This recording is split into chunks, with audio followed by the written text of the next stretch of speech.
আমার ভীষণ ভয় করতেছে। কাজ শেষ, অহন তাড়াতাড়ি পালাই চল, কেউ দেখলে খবর হইয়া যাইব। ঠিক কইছস, শিগগিরই চল পালাই, ওস্তাদরে গিয়া খবর দেওয়ান লাগবো।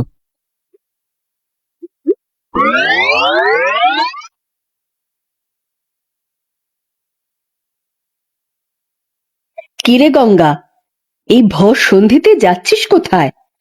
আর বলো না দাইমা, ঘরে এক ফোঁটা জল নেই। এই গায়ের আশেপাশে তো কোনো পুকুর ডোবা নেই যে জল নিতে পারি। সেই কাঁচা রাস্তা পেরিয়ে জঙ্গলে যেতে হয় বড় পুকুরে। সে ঠিক আছে, কিন্তু তুই এই সন্ধেতে পোয়াতি অবস্থায় একা কেন বেরিয়েছিস? এমনিতেই শুনেছি জায়গাটা ভালো নয়, কাউকে সাথে নিলি না কেন? কাকে আর সাথে নেব, সে আমি সামনে নিতে পারবো। তা তুমি এই সময় কোত্থেকে এলে? আর বলিস না, তুই তো জানিস আমার ঘরের কি অবস্থা। ঘরে বাইরে সব সামলাতে হয় একা একা।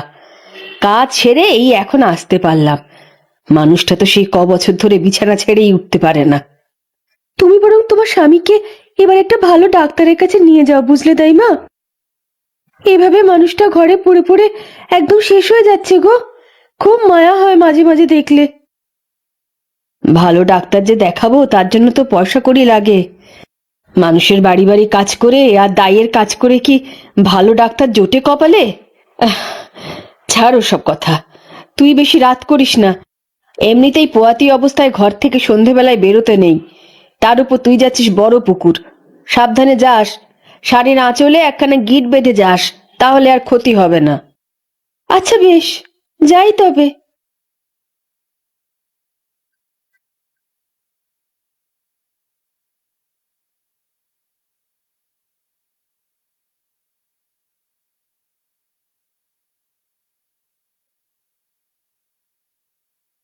কি গো দাইমা, এই সকাল সকাল যাচ্ছ কোথায়? কাজে যাচ্ছি রে। তোর কি খবর? বলি, তোর বড় ভাইয়ের বউটার বাচ্চা কবে হবে? 8 মাসে গিয়ে 9 মাস পড়ল গো। ভগবান দিলে সামনের মাসে কিছু একটা হয়ে যাবে। তা তোমাকেই কিন্তু এই যাত্রায় বিপদ নামিয়ে দিতে হবে, বুঝলে তো দাইমা? তা কি আর আমি জানি নে? এই গাঁয়ের একখানা বাচ্চাও আমার হাতছাড়া হয়েছে কখনো? আমি ঠিক সময় পৌঁছে যাব, একখানা খবর দিস সময় মতো, বুঝলি? সে কি আর আমি জানি নে গো। তা কালকের খবর টবর কিছু পেয়েছো নাকি? কি খবর? আরে দাসবাড়ির পোয়াতি বউটা গো, ও তো গতকাল কি দুনিয়া ছাড়লো গো। আরে কি বিভৎস ভাবেই না বউটা চলে গেল। তুই কি গঙ্গার কথা বলছিস?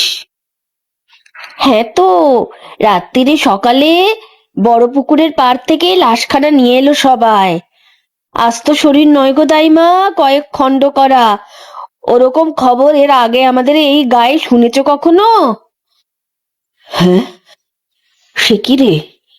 সন্ধেবেলা ওর সাথে আমি কথা বললাম, বলল জল আনতে যাচ্ছে।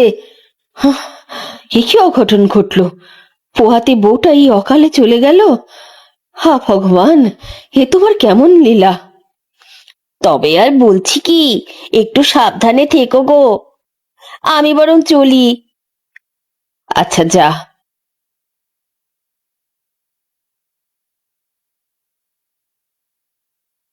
এ কি হয়ে গেল?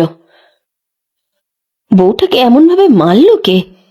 আহারে, কাল বোধহয় শেষবার আমার সাথে কথা বলেছিল। বলেছিলাম অত রাতে একা একা যাস নে, শুনলো না। এখন কি হয়ে গেল!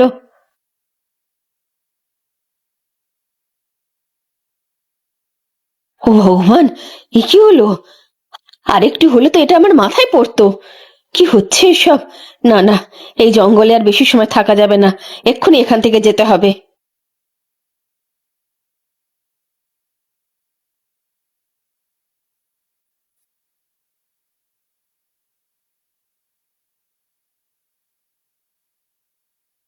কিরে লক্ষ্মী, এখন এলি?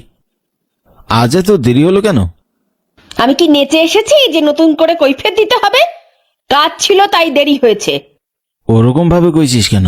আমি কামাই করে আনতে পারি নাই তাই? হ্যাঁ তাই। ঘরের বউ হয়ে আমাকে ঘর বাইরে সব সামলাতে হয়। সেই কবে থেকে মেরুদণ্ডের হাড় ভেঙে পড়ে আছো বিছানায়। এখন যদি তুমি সুস্থ থাকতে তবে তুমি রোজগার করে আনতে, আমায় এত কষ্ট করতে হতো না। তা কি করব বল, কপালের উপর দিয়ে তো আর যাওয়া যায় না। আমার খুব জল তেষ্টা পেয়েছে। তুই এত সময় পর এলি, আমায় একটু আগে জল খাওয়া।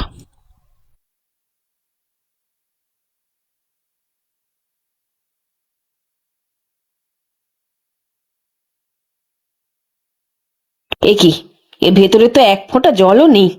এবার কি হবে? আমি রাত্রিবেলা বড় পুকুরে যেতে পারবো না। এই শীতের রাতে কেউ ঘর থেকে বেরোয়? তবে জল পাবো কোথায়? ও বাড়ির পোয়াতি বউটা গতকালই জল আনতে গিয়ে মারা গেল, শোনোনি? হরিহরের ছোট নাতিকে খুঁজে পাওয়া যাচ্ছে না, 7 দিন হয়ে গেল। আমি এত রাতে কোনোভাবেই যাব না। কিন্তু এছাড়া তো আর কোনো উপায় নেই। দূর বাবা, ভালো লাগে না আমার। সারাদিন কাজ করে এসে এখন আবার কলসি নিয়ে বড় পুকুর যেতে হবে জল আনতে। একজন মানুষের শরীরে আর কত কুলোয়?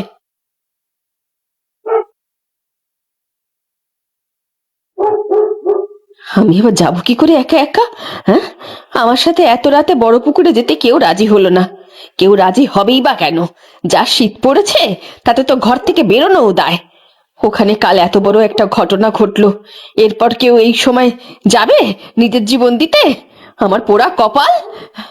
কি আর করা, ভগবানের নাম নিয়ে গিয়ে দেখি, তারপর দেখা যাক বেঁচে ফিরতে পারি কিনা।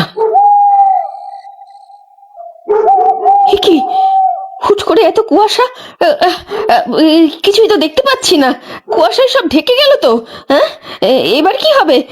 ওরে বাবারে, এবারকার মতন বাঁচিয়ে নাও ভগবান। কোনো মতে জলটা নিয়ে আসতে পারলে বাঁচি। আর কোনোদিন রাত্রির বেলায় ওইখানে যাব না। কুয়াশাতে কিছু ঠিক মতো দেখতেও পাচ্ছি না। উফ, কি জ্বালায় পড়লাম।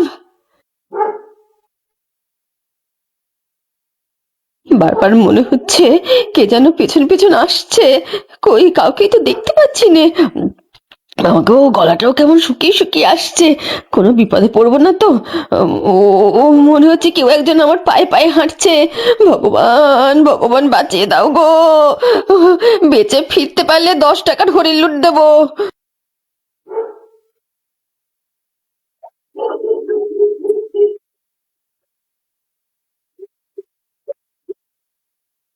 এই জায়গাতেই গতকাল গঙ্গা মারা গেছিল। আহারে, নিষ্পাপ মেয়েটাকে যে কে ওইভাবে মারলো! উফ, ভেবেই গায়ের লোম দাঁড়িয়ে যাচ্ছে। শিগগিরই জল নিয়ে এখান থেকে কেটে পড়তে হবে।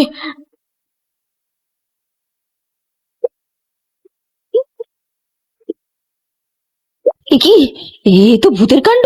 কলসি ডুবিয়ে জল নিচ্ছে কিন্তু এক ফোঁটাও জল উঠছে না। এটা কি করে সম্ভব? এবার কি হবে? আমার যে কিছু মাথায় আসছে না। দেখি, আর একটা চেষ্টা করে দেখি।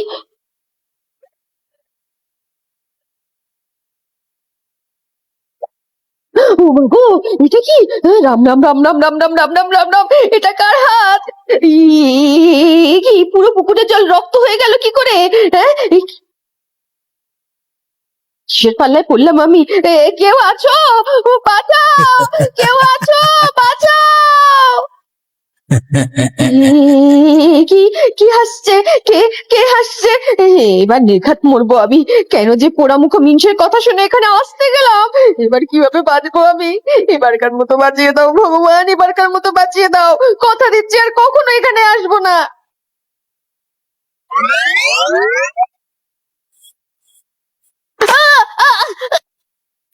এখান থেকে যে করে হোক পালাতে হবে। এখানে বেশি সময় থাকলে নির্ঘাত মারা পড়বো। আ, আ, আ, আ, ও মাগো মাগো, মরে গেলাম। ও বাবা, মনে হচ্ছে যেন কে পা টেনে ধরছে। কই, কিছুই তো দেখতে পাচ্ছি না।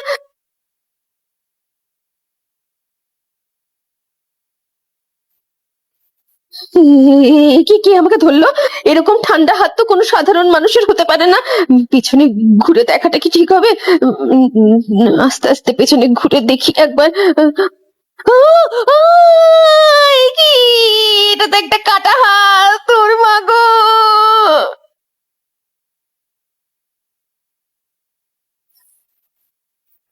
কি কানাই, এ কি অবস্থা তোর বাবা? কি হচ্ছে এসব? তুমি আমায় চিনতে পেরেছো তাই মা? তোকে চিনতে পারবো না? নিজের হাতে তোকে এই দুনিয়ায় এনেছিলাম। তোদের 2 ভাইয়ের জন্ম তো এই লক্ষ্মী দায়ের হাতেই হয়েছিল। কিন্তু তোর এই অবস্থা কেন বাবা? কি হয়েছে? আর এখানে সব ভূতের কাণ্ড হচ্ছে কেন রে? তোর দাদু পাগলের মতো তোকে খুঁজে বেড়াচ্ছে 7 দিন ধরে। সব হয়েছে আমার ওই বড় ভাই নরেনের কারণে। মানে কি করেছে নরেন? শোনো তবে 7 দিন আগের ঘটনা।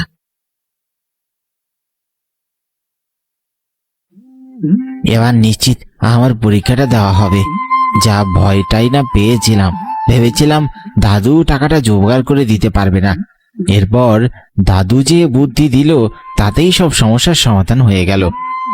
নরেন দাদার বাড়ি আর বেশি দূরে নয়, এবারের মতন সব সমস্যা শেষ হয়ে গেল।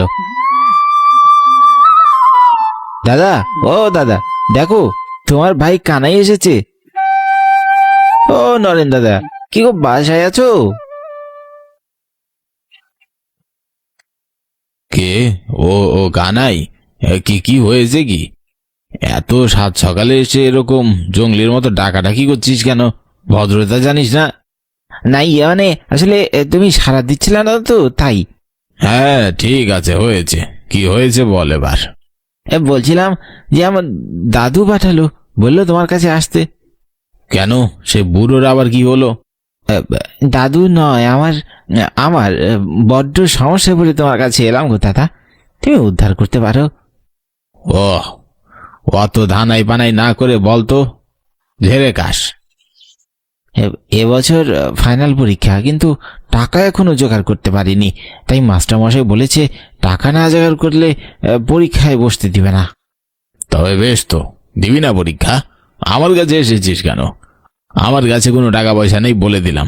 আর এমনিতেও টাকা থাকলেই অত টাকা দেওয়া যায় নাকি? না গো নরেন্দা, না, আমি টাকা চাইতে আসিনি। তো কেন এসেছিস? আমি এসেছি আমাদের পশ্চিম পাড়ের জমির দলিলটা নিতে। কি, তুই এতটুকু বুঝকে ছোড়া দলিল নিতে এসেছিস? দাদু তোমার কাছে পাঠালো দলিল নিয়ে যাওয়ার জন্যে। বললো জমিটা বন্ধক রেখে টাকাটা পেলে সে টাকা দিয়ে পরীক্ষা দিতে। আর এবছর পরীক্ষা হয়ে গেলেই আমি চাকরির জন্য লেগে পড়বো। কোনো দলিল টলিল তুই পাবি না। তোর আবার কিসের দলিল রে? ওই সব দলিল আমার, দাদু আমাকে নিজে দিয়েছে। ওগুলো দাদুর দলিল, সেই আমাকে নিতে পাঠিয়েছে। তুমি পশ্চিম পাড়ের জমির দলিলটা আমাকে দিয়ে দাও তো। বললাম তো, কানে শুনিস না? কোনো দলিল তুই পাবি না, বেরিয়ে যা আমার বাড়ি থেকে। আর কখনো যেন না দেখি আমার বাড়ির আশেপাশে তোকে।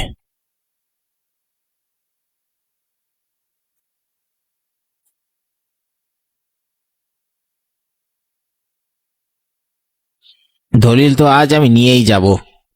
তোমার মনে নেই যখন তুমি চাকরি পাচ্ছিলে না, তখন দাদুর অর্ধেক জমি তুমি বিক্রি করে দিয়ে টাকা নিয়ে গিয়েছিলে? আমার বেলায় কিসের জন্য তুমি জমির ভাগ দেবে না? জমি যতটুকু তোমার ততটুকুই আমার, তুমি ভুলে যেও না। আমি তোমার ছোট ভাই। রে আমার ভাই রে, তোর জন্য আমার এত বড় সম্পত্তি ভাগ করতে পারবো না। কান খুলে শুনে রাখ, জমি শুধু আমার একার। তুমি আমায় এভাবে ঠকাতে পারো না। আমি দরকার হলে গায়ের পঞ্চায়েতে যাব, তোমার কোমরে রশি পরাবো, তবুও নিজের সম্পত্তির ভাগ বুঝে নেব। কি বললি তুই? তোর এত বড় সাহস! আজ আমি তোকে বোঝাবো কত ধানে কত চাল। এই সব সম্পত্তি একা পাওয়ার জন্য যদি তোকে আমার মারতেও হয়, তাহলে আমি তাই করতে রাজি।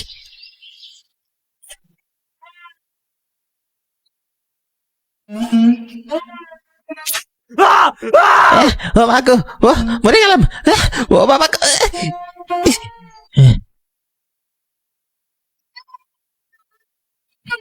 এ কি, রাগের মাথায় আমি কি করে ফেললাম?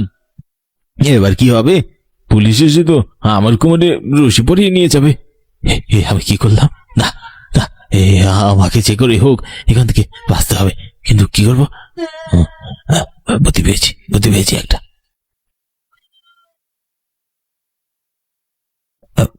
ভালো মতন টুকরো করে লাগেজে ঢুকাবি, এমন ভাবে যেন কাকপক্ষী টের না পায়। হ্যাঁ, বুঝলি? হ্যাঁ ওস্তাদ, বুঝা গেছি। আপনি চিন্তা করেন না ওস্তাদ, এইসব খামে আমরা একদম পারদর্শী।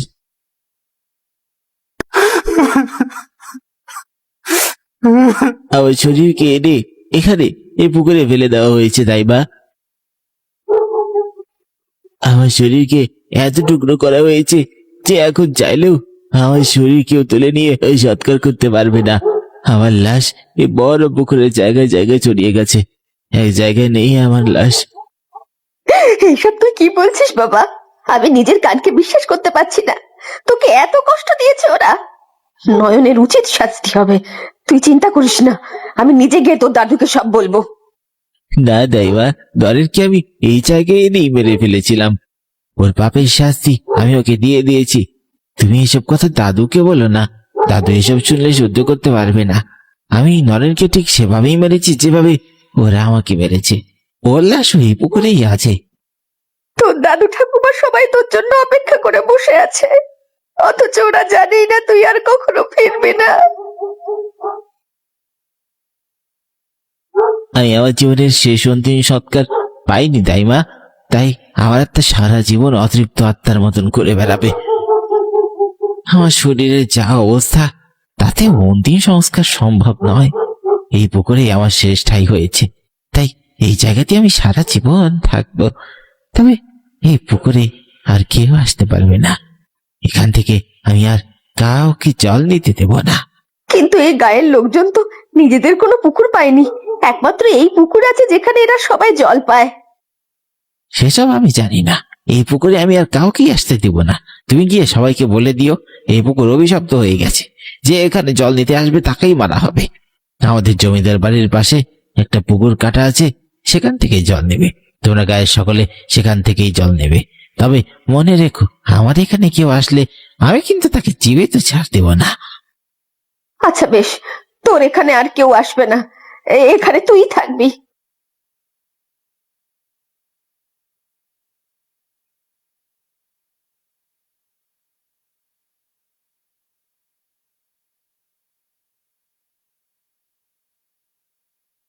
এ কি সর্বনাশা কাণ্ড গো!